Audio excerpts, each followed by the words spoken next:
Good afternoon, everyone, and thank you so much for joining this Martin Center online discussion on the EU's security of supply, the way forward.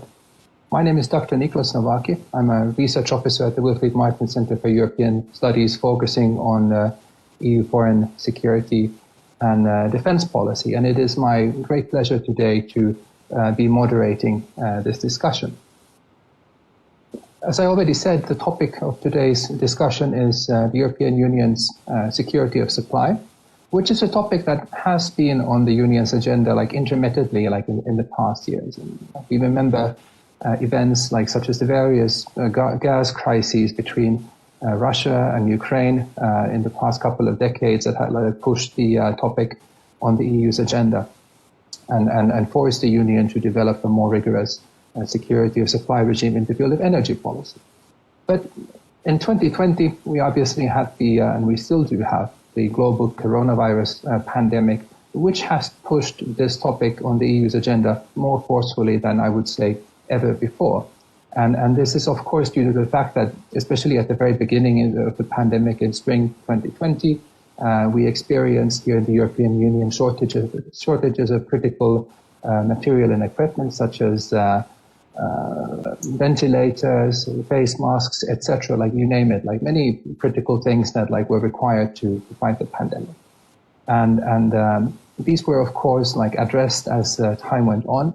But even today, we read in the news about this global scramble for the vaccines and the difficulties that the European Union is experiencing when it comes to securing enough vaccines for its populations.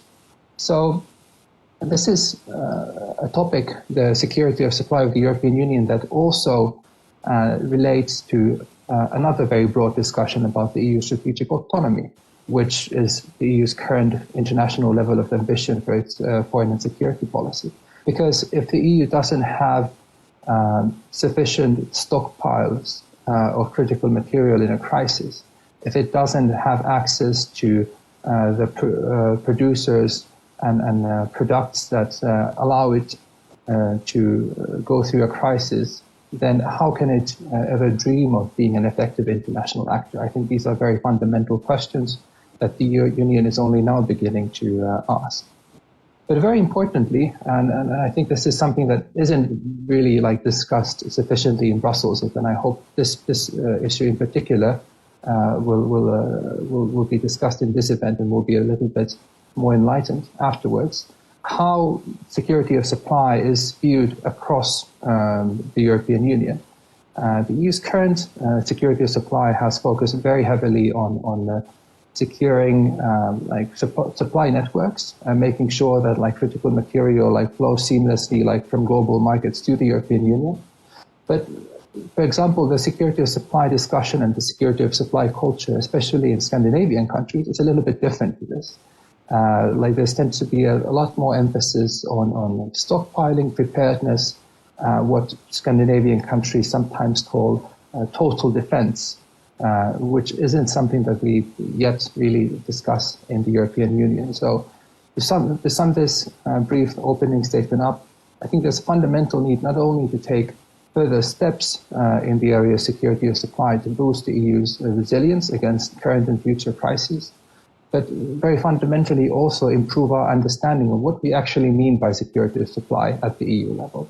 So today with me to discuss these and other questions, we have three excellent speakers who will be able to shed light on these questions. First, we'll have Ms. Olga Kakova, Associate Director for European Energy Security from the Atlantic Council. Welcome. We then have Mr. Henri Vanhanen, Research Fellow from the Finnish Institute for International Affairs. Welcome. And last but certainly not least, we have Mr. Fredrik Hassel, Senior Advisor for Public Affairs from Saab. Welcome to you as well. Just a couple of quick points about how this event will be run. Each speaker will first give brief opening statements on the topic at hand. Afterwards, there will be a brief Q&A session with the audience, and all of you who are joining us via the online stream can post questions on the events page on Facebook. And I would very much encourage you to if you have any questions, please do ask them. But without further ado, I would like to pass the floor to Ms. Kakova. Please, the floor is yours. Thank you so much. It's such a pleasure to join this panel, and I'm so glad that you mentioned energy supply security. The story of EU's energy supply has evolved significantly in the last decade, when one of the main threats was reliance on Russian energy exports and mainly market integration. EU has made tremendous progress on addressing these issues and delivering on energy security strategy, by delivering on its energy union strategy, building out pipelines, building out LNG terminals, and of course implementing market reforms in EU and also in third countries as well. But now we're facing a new decade of security supply challenges, where some of the diversification issues, they're not all gone. They still remain, especially in Central and Eastern Europe. And some of the market integration issues, the implementation is not equal across Europe. But we're seeing new threats emerging on the horizon. We're seeing new security threats. And with the Biden administration, EU and US have this unprecedented opportunity to forge a new transatlantic agenda to focus on these issues. The COVID pandemic that you've mentioned has led to record low oil and gas prices, market volatility, and this volatility will outlast the pandemic as well. Against this backdrop, we also have to address the catastrophic events exacerbated by climate change. Cyber attacks are currently on the rise. And all of this is happening in the midst of our need to urgently transition to a low carbon economy. So these are not challenges that we should be addressing unilaterally. This is something that we should be working together. And that's why action in the next few years will be crucial for ensuring future security of supply, but also meeting the 2050 carbon neutrality goals. So I'd like to highlight just a couple of areas really briefly in my remarks, which I think are really important when we talk about supply security. Every supply security discussion must always start with efficiency. The more waste we cut out from energy production, transmission, and use, the less the EU will have to be reliant on importing energy, and the less there is stress on the electricity grid. So I think always starting with efficiency and figuring out how we can work together there. The Biden administration, I know, is well poised to bring back some of the efficiency standards, Energy Star program, and other ways to reduce waste. So I think there's some fantastic opportunities to partner on innovation and new solutions to forge more efficient energy systems. Of course, we can't ignore natural gas. We must be realistic about the role of natural gas in the future European energy mix. Even with the most robust decarbonization agenda and goals, but a more clean natural gas. So it will look differently. We will see it paired with carbon capture. We will see greater blending with hydrogen. And also, looking at opportunities where we can synchronize existing infrastructure with clean energy technologies. For example, where offshore wind, offshore oil and gas can find ways to synchronize there. We're seeing a lot of, like I said, using hydrogen as blending. We're seeing testing in those areas and pilot projects there. And as that percentage increases, we'll see a greater usage of blue hydrogen, which will be the gatekeeper to a greater hydrogen economy. It's also really important to mention how oil and gas production is closely integrated with the supply chain of the plastic industry. And I know we talked about the pandemic. In the time when we're all trying to robustly reduce plastic waste, this pandemic has brought us increased need for protective equipment. And, plastics, which many of us are derived from crude oil processing, it's a tremendous opportunity to relook at how do we come up with solutions there for a sustainable protective equipment that's also single use, but something that will rely on an oil industry or other industries that are, that can be a part of a circular economy. something that I also want to mention that's really important for US and EU cooperation that's relevant to natural gas export and natural gas production is the carbon border adjustment mechanism. It's very relevant to this conversation because if it's improperly implemented, the mechanism could create some supply issues. It could create some threats to our relationship and WTO issues as well. So I think opportunities there in how the border adjustment is implemented, the standards that are used, and making sure that all of the importers are being treated and being evaluated equally, making sure that the rollout is staged and slow. And I think EU is doing that. These conversations are happening. I don't think there's any rush to implement the next 2-3 years. I think we'll start off with certain industries one by one, which is fantastic. It gives us plenty of time to track how that interaction happens, but really taking our time to make sure that U.S. production is treated fairly versus other piped or other gas coming into EU. I think that's an important area when we talk about supply security.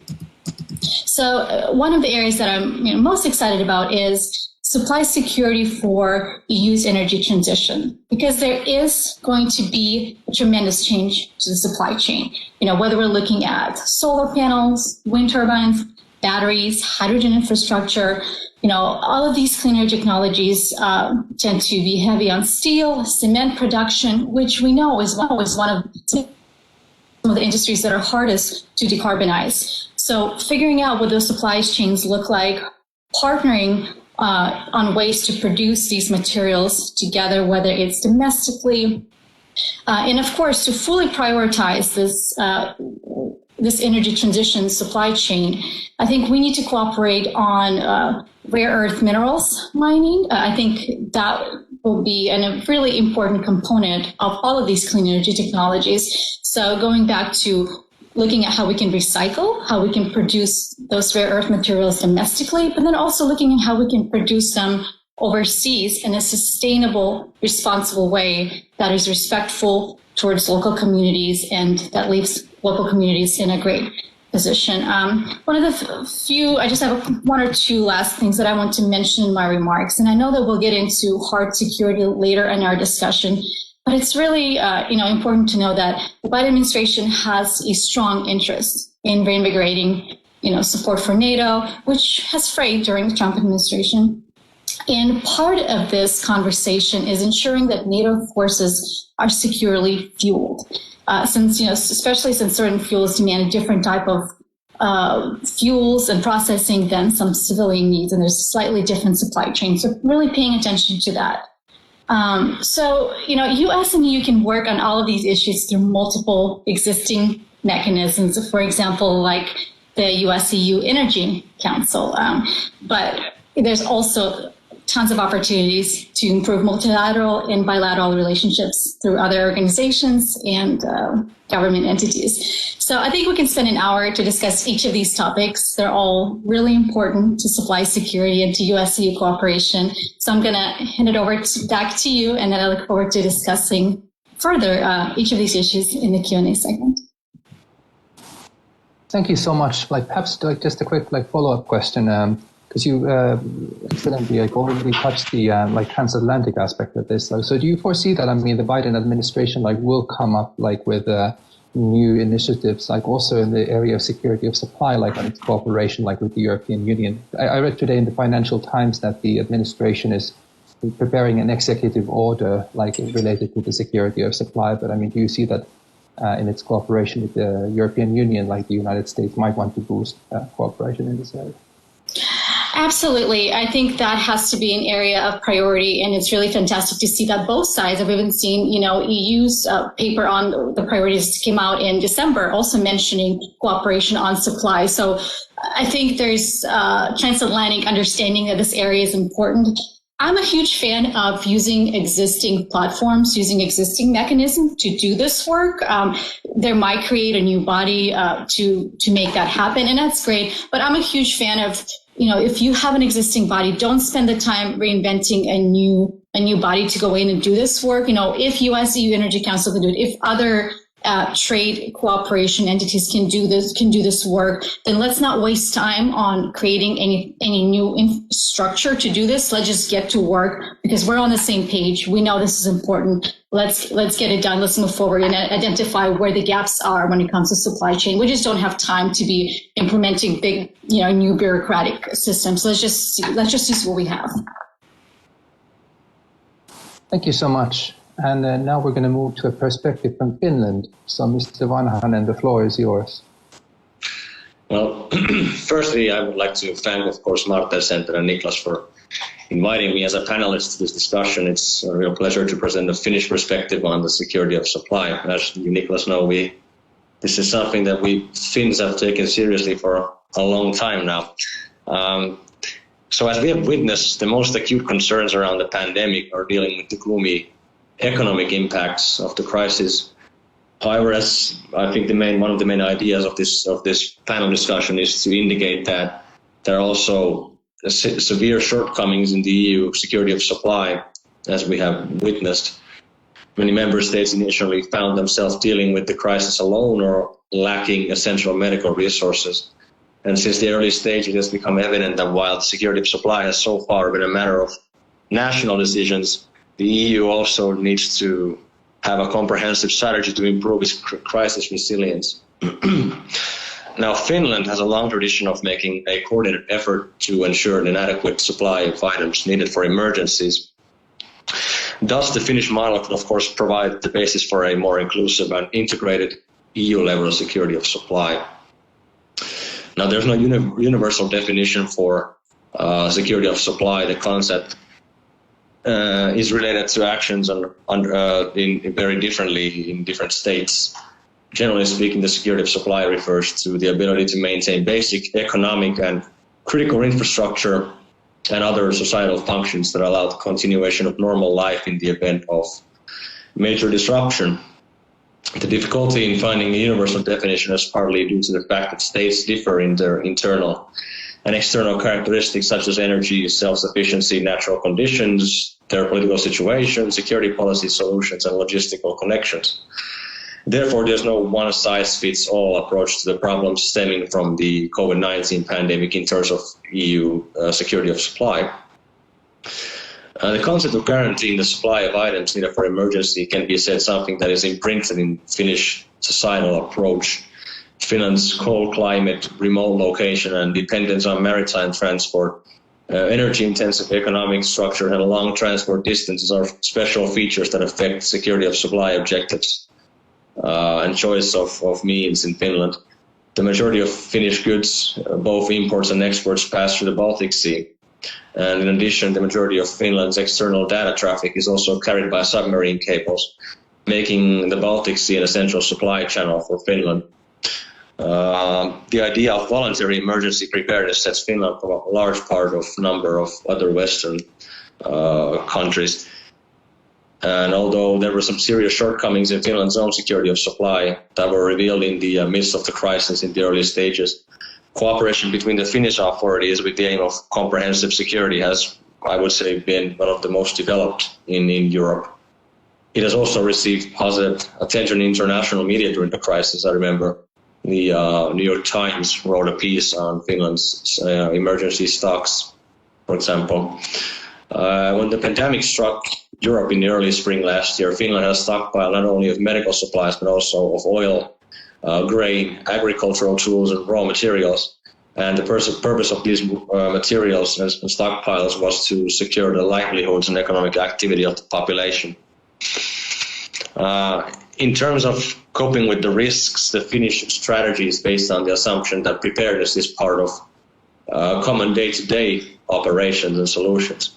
And in Finland, this is called comprehensive security. It's an official concept, which means that the security of supply stems from the cooperation between the public sector, business and civil organizations, through which market-based and regulatory-based preparedness are coordinated. And in practice, this means the involvement of business and other communities, not just when something happens, but already at the pre-planning stage, not just when the glass is spilled, so to say. Companies in Finland usually prepare without a legal obligation on a contractual basis and from their own business starting points.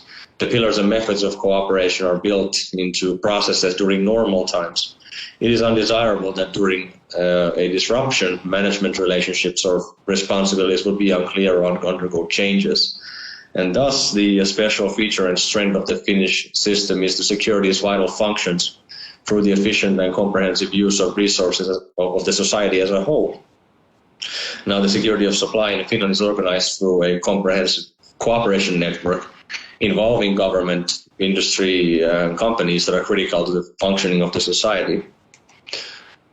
For certain critical infrastructure, however, legislation also imposes contingency planning and obligations on economic operators.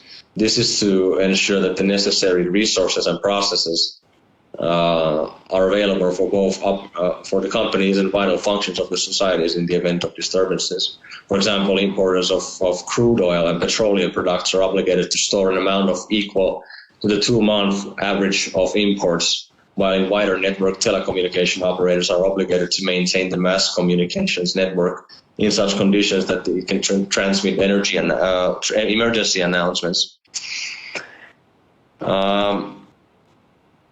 Despite Finland having a relatively good basis for the security of supply emergency, the pandemic also was a serious wake-up call for Finland as well for better preparedness. Some of the domestic stocks alone are not enough to assure the maintenance of vital functions of a society in a long-lasting crisis such as COVID-19 right now. And I would say this is a problem not just facing Finland, but every single EU member state. The purpose of national preparedness is, above all, to give Finland additional time in the event of disruption or a crisis to ensure that the necessary international connections and alternate delivery routes can be made operational. I would conclude by saying that from a wider EU level perspective, it's clear that one of the consequences of this pandemic is the expansion of EU's common security policy, as both health security and security of supply are becoming more important topics. And I'm sure they will, for example, discussions regarding the EU strategic autonomy, strategic competence. I'm sure the security of supply at least should be a very, I would say, a high-level topic on the discussions. And these are my short remarks. So thank you. Thank you so much, Henry. Given that Finland's security of supply regime seems to be already very well developed and is certainly one of the leading ones within the European Union, do you think that possible further EU level measures in this area could have added value also for Finland? Because I mean, when I've had a look at Finnish government statements on this area, the usual view is that yes, we support cooperation in this area, but we still emphasize that security of supply should fundamentally be the responsibility of every single member state. No, I mean, at the end of the day, you do have to have. I mean, it's in the hands of member states to conduct their security of supply. But then again, I think as we have seen, for example, with the vaccinations right now, there are severe problems with the logistics, and I would say that's something that Finland has been emphasizing, that we should think about the logistics aspects of how to get products safely and quickly to their destinations. Important policies at the EU level would be, for example, the smooth flow of critical products and personnel across borders, the prevention of export bans in member countries, for example, and just generally a need for standardization and harmonization of security of supply at the EU level by, for example, giving a directive on certain obligations for member states during normal times and crisis times. Thank you so much. Now we're going to move to an industry perspective. Mr. Hassel, the floor is yours, please. Thank you very much, and thank you for inviting me to this webinar. It's very interesting to listen, and it's a very interesting topic. Well, I'm representing industry, but my last 20 years I've worked with emergency preparedness and regulations and so on as a civil servant in the Swedish authority structures. So I will try to use my experience from that and also add what we have experienced now as a company in the COVID crisis to make some reflections on this topic. And I will start to go back and discuss the history and explain a little bit of the concept of total defense. Then I would like to try to go through our experiences from Saab and from the Swedish industry, from the pandemic, and then I would look and reflect upon what to do and where to go on a national level and especially on the EU level to handle these issues. So if we start with the total defense concept, it actually started with a book. A book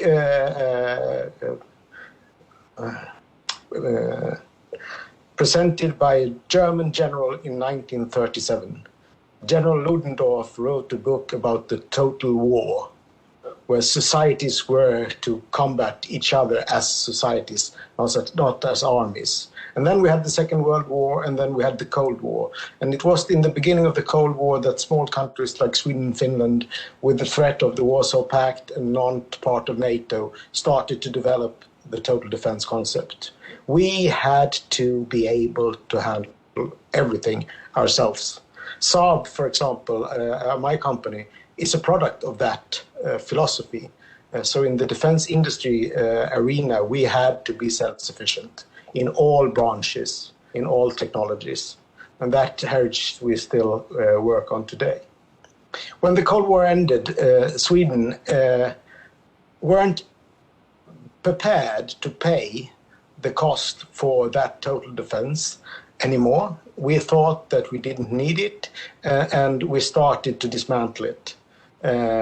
Finland didn't, and lots of reasons for that. And I think one of the most important were touched upon by Henry, and that is the strategic position of Finland. That is very, very crucial, and that I must underpin that Finland's situation in reflection to maybe also the Baltic states in a security domain is very different from all of us other EU members. And you have to take that in mind when you discuss these issues on a broader scale and not on focusing on actually armed combat or war, because there are some differences there that you have to take in mind for these kind of countries, and also for Sweden, but not in the same extent. So we started to dismantle this. We went from actually having great stockpiles of petroleum products in the bedrock for months and months to actually, as Finland said, to give the companies in that branch the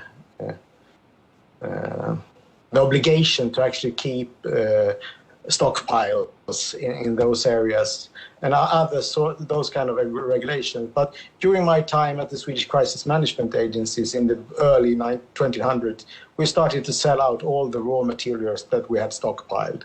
And for some of these raw materials, we actually dumped the world prices for a while because we had so much to sell at such short time frames. So the prices dropped due to Sweden selling out their stockpiles. We had enormous volumes of cotton, for example, stored in different warehouses in Sweden that were sold out.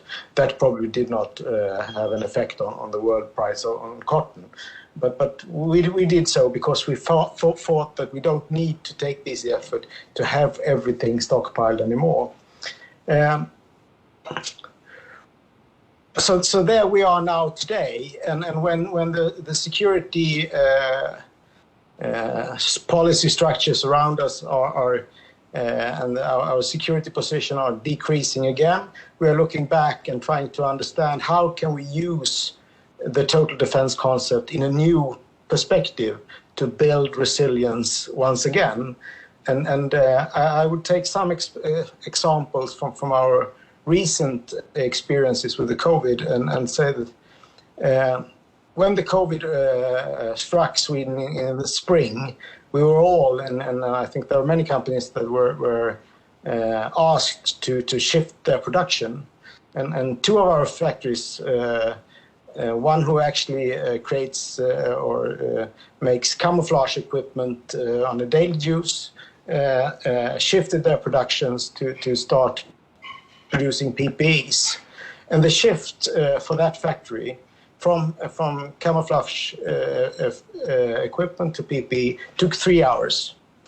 So after 3 hours, we didn't produce military equipment anymore. We produced PPE for the health services in Sweden. What we found out was that the procurement processes of these official entities were not up to the speed that we had.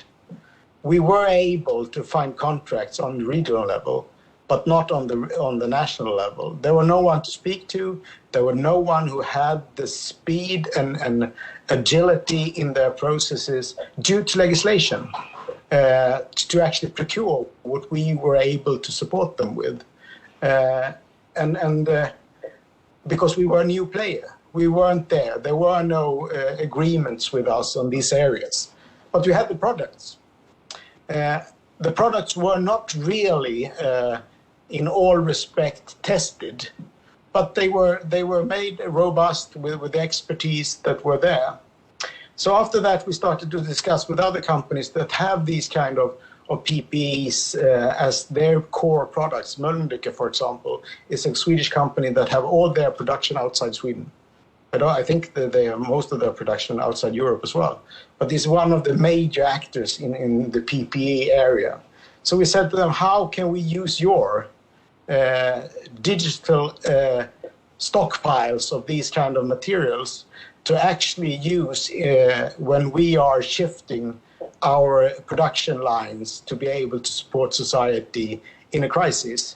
And that is a very fruitful discussion that we now have with different companies in Sweden to see how can we use the new kind of industry that is emerging with adaptive technologies to produce industrial things and products. And we believe that this is the way forward, actually to use the industrial base, flexible, together with not especially large stockpiles of physical goods, but digital stockpiles on how to create products that are working and agreed and have all the licenses with new factories. How can we do that quick? And then when you have that in place, you can look back and see what kind of stockpiles do you need for intermediate, handling the situation before we have the industry going with producing new products that is needed in the crisis. This is, of course, possible in a peacetime situation, mostly, when you can assure that your factories are actually there, not hit by a cruise missile or something like that. But we think this is a more efficient way to work with the resilience than to actually have large stockpiles of things that we may need to use, but we also have to refresh them over time. We have to have oversight of them. And what we found out in the old system was that in many times when we looked into those stockpiles, they were too old. They were not really up to the task that we were expecting from them when we needed them, both military and civil. So with this in mind, I would say that it's of course important to have stockpiles for strategic raw materials, for example, and for some other products that we in the Union find very, very strategically needed. Then you can look at those kind of old-fashioned physical stockpiling. But I would say that the ability to adapt, and the ability to adapt not only from industry, but also from those who are there to procure, so that we can have an efficient process in adapting the whole society to a new situation. I would say that is the most effective way, that is our experience from the COVID crisis, the most effective way to actually build a modern resilience in our society. So instead of looking for traditional add-ons, I would say the keys for building resilience is within the single market. It's in the procurement processes. It's in the how you put resilience as a factor when you create or develop the single market. Not only efficiency when it comes to cost, but also to resilience. That I think is one of the most, and also to make the climate for modern industry with flexible production lines favorable in the European market or in the single market. I think those kinds of baseline processes is more important than to actually try to find out what the next crisis is and what we actually need to handle that. That is a more holistic way of looking at resilience and adapting to crisis today than what we had in the 50s, 60s and 70s in Sweden. Thank you. Thank you so much. I mean, you excellently also mentioned the necessity of understanding the different geopolitical situations of different European countries when it comes to understanding their security of supply cultures. Given this, do you see that there might still be room or even perhaps need to adapt or bring the kind of Swedish total defense concept and the security of supply culture that it brings somehow to the European Union level, or if there's a need, or if not? Yes, I think in the perspective of actually how do we build our society resilience to crisis in a holistic way. The total defense concept is a concept to keep the society alive when under a military attack from before Soviet Union, now Russia. That is what it is. And no more, no less. Then we can use that as a bottom or inspiration or to build a resilient society also in peacetime. But you need to understand that there is differences between a society under attack from a hostile aggression and a country that's under attack from a virus or a climate crisis or something like that. You still have your institutions, you still have your infrastructure mostly, and when you have that, you have the ability to use it in a way that you don't have during total defense or when you are under an armed attack. So you can use it, but I think you should transform it into the perspective of peacetime crisis. Thank you so much. I'll now kick off the discussion. I mean, and I'd like to kind of pick up on something that, Henry, already mentioned, Henry's opening remarks, and that's the need to develop more coherent, EU-wide strategy when it comes to the security of supply. I mean, one of the problems that the Union has at the moment is that, if you're trying to find, what is the European Union strategy when it comes to the security of supply? There's no overarching, document, that would, explain this, or there's no overarching, policy that would explain this. The policy is scattered across different Commission regulations. It's scattered across what the European Defence Agency does with the member states. It's scattered in different policy documents, and it's a massive headache to try to make sense of it. So, do you think we need a security of supply strategy at the EU level, and what added value could it bring to the already a huge pile of existing strategies that the European Union has? And I'll start with Olga with this one. Yes, thank you for this really relevant and important question. To go back to my remarks about the importance of building on what already exists. So if there is a way to connect the dots on all of these siloed supply strategies. So when we talk about energy, for example, right?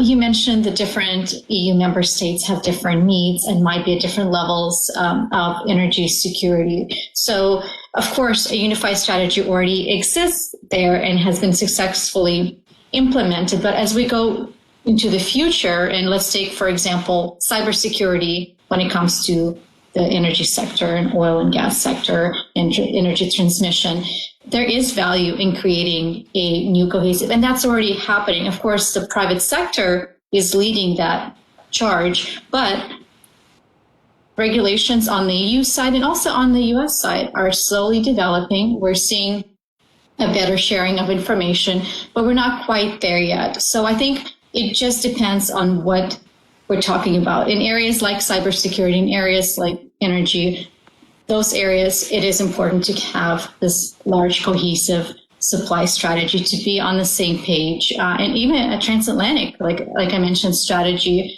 But also keeping in mind that individual member states might be starting from a different point of where they are in protecting their grid, where they are in, still maybe in some areas lacking sufficient interconnections. So that's kind of on the energy side, but I'm happy to clarify on any of these specific points. Thanks a lot. Henry, what do you think? I would say that the core question is, what is the EU's overall competence in different crisis scenarios, especially when it comes to the security of supply? In the pandemic's case, coronavirus has highlighted the EU's dependence on external actors such as China and in India, for example. Now we have seen a wake-up call as the EU released its pharmaceutical strategy at the end of last year. And it stated its aim as the Europe being able to cover its own pharmaceutical needs, including in times of crisis, through robust supply chains. In addition, the EU's external dependencies, matters associated with the security of supply, do not really fall under any scope of EU legislation. At present, EU countries largely make their own national arrangements as preparedness and development. Security of supply have previously not been on the EU's agenda. I mean, the exception to this is the security of supply of petroleum products, which is guided through directives. Member states are required to store them in quantities equivalent to 90 days of consumption. Generally, energy products have been a focus of the EU's policy regarding the security of supply and protection of critical infrastructure. But then again, it's also a matter of the crisis in hand, its nature. Pandemics are by their nature challenging crises for multilateral actors such as the EU, because dealing with the diseases comes under the umbrella of health policy, which in accordance with EU treaties is primarily the responsibility of member states. For example, the organizing of healthcare or the implementation of restrictions on public life or national decisions. When the responsibility to obtaining the required resources and imposing necessary constraints lies with the individual member states, joint coordination in principle is quite challenging. To my mind, the corona crisis showed that in a pandemic situation, aspects defined as national interest easily take precedence at the expense of international and EU cooperation. Unfortunately, national responses were also emphasized, and no large-scale international EU cooperation has been seen. Of course, we have individual cases of cooperation where EU members provide respirators or healthcare personnel to other member states, but we're not talking about a massive coordinated effort. So, I mean, right now it seems that the international and EU action is seen as elements that can at best complement or strengthen the national range of preparedness tools. I'd have to also mention that I would say an important development in the EU framework has been the draft on critical entities resilience, the CER, adopted in December. So with this proposal, the Commission intends to create a framework to support member states in ensuring that critical entities are able to prevent, resist, and absorb disruptive incidents. So I would say this is a very interesting development. I'm looking forward to see what comes out of it. Thank you. Mr. Hassel, your thoughts on this? But it was so long time ago, and then you put out the question and so interesting answers. But I'll try to elaborate on what you said. And I first of all, when it comes to the EU role, well, of course, stockpiling and preparing and those kind of things could be done. But on the other hand, when it comes to a crisis, the structure of the European Union and the structures of the member states have to be taken in mind. What is possible to do within the framework of the political processes leading up to decision making, and what time frames do you need to meet in a crisis? So where do you put the decision making level in a crisis in regard to how many have to agree and how to create those processes for them to agree? What I'm trying to say is that you need to be very fast, and big political processes where many actors don't always lead to very, very quick decisions, especially if not everyone is involved, or they are involved in different degrees, so to say. So I think those kind of mechanisms you need to bear in mind when you look at where to do things and what to do. I would like to go back to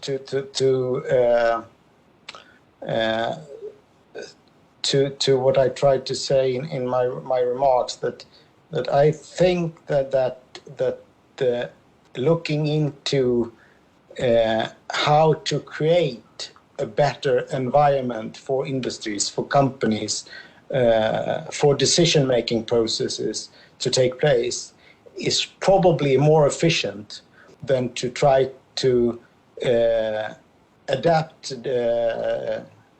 downsides in that area with additional actions on the side to counter what doesn't work. If we don't have a great industrial base in Europe, you cannot meet that with actions that is not helping the industry to take their positions again. So that is what you have to have a direct strategy on what is the problem. Why aren't we self-supplied here? How can we be more efficient in the global market? How can we take better positions in critical industry areas? That is probably more efficient and more important than to try to meet up the deficit that we have because we are not competitive or we are not at the position that we want to be. That I think is important. And then one thing that I would like to mention as well is that in Sweden we had during the Cold War and the big areas of total defense, we had a legal framework giving the government the right to prepare industry with resilience plans. But when this was investigated a year ago to restart that business, that was not allowed due to EU legislations, because that could be a good upside for national companies in the single market process. So we want to build resilience, but we have legal frameworks that it makes it impossible. Thank you. Thank you. I have two additional questions. First is, does greater security of supply at the EU level or at the member state level mean automatically greater level of protectionism economically? The second is, what, in your opinion, are the main lessons when it comes to security of supply for the European Union that the Union should or could learn from the ongoing pandemic? And I think this time I'll start with Henry.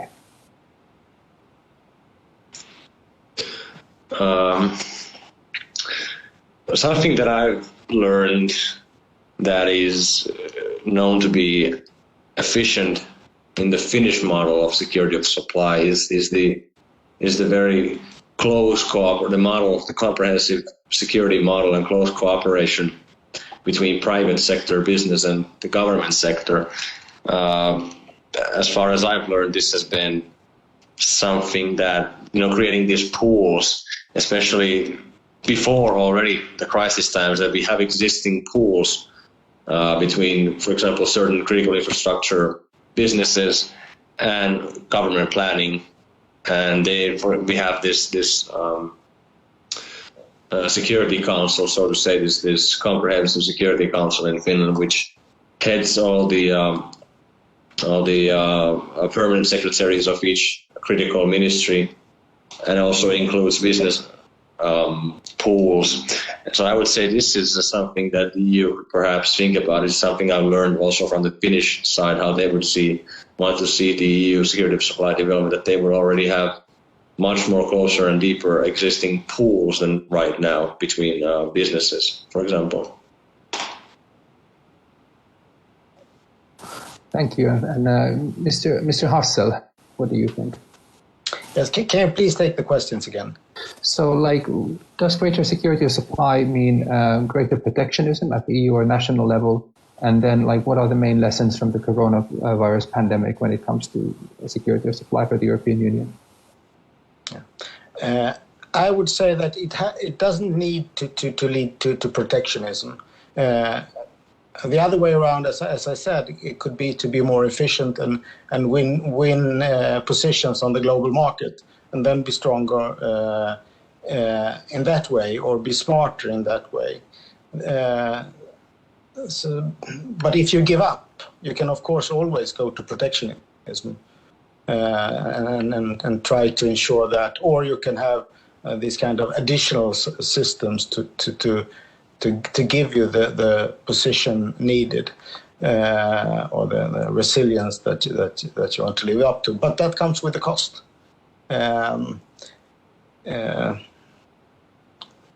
Please take the other question again. What would be the main lesson for the European Union? I would say from our point of view is the enormous flexibility that development within industry and technology gives us, and how to meet that with ability to use that flexibility in a crisis. I would say that is the main conclusion from our part. There are enormous possibilities. How do we actually materialize on those? Ms. Kakova.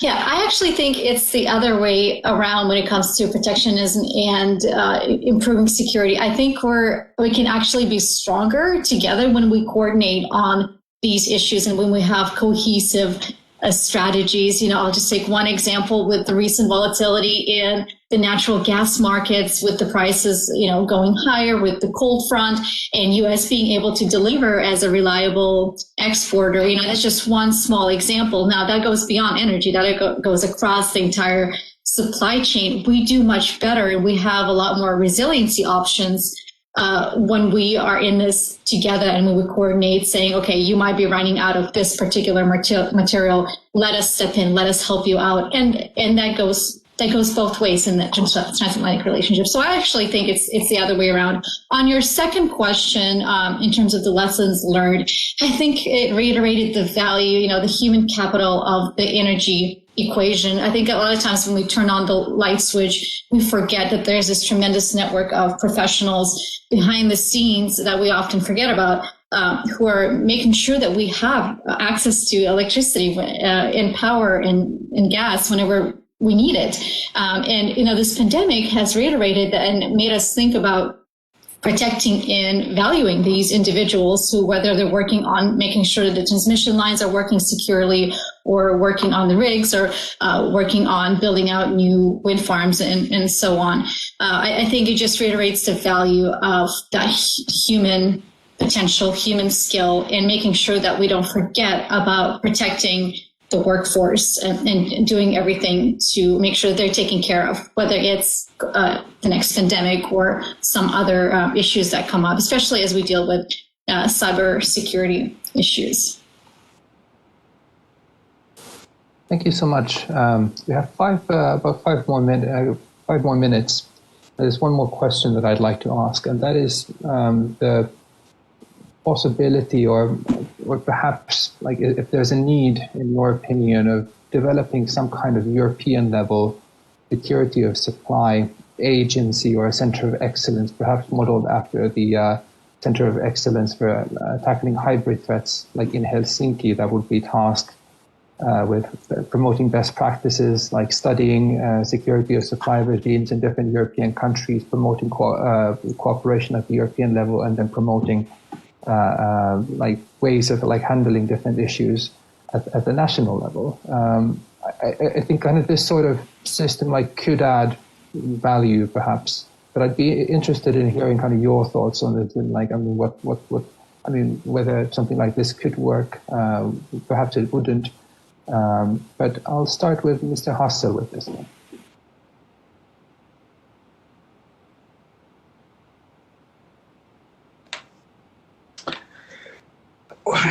Well, I'm not an expert in the European institutions as such, and what is the most effective way to handle things.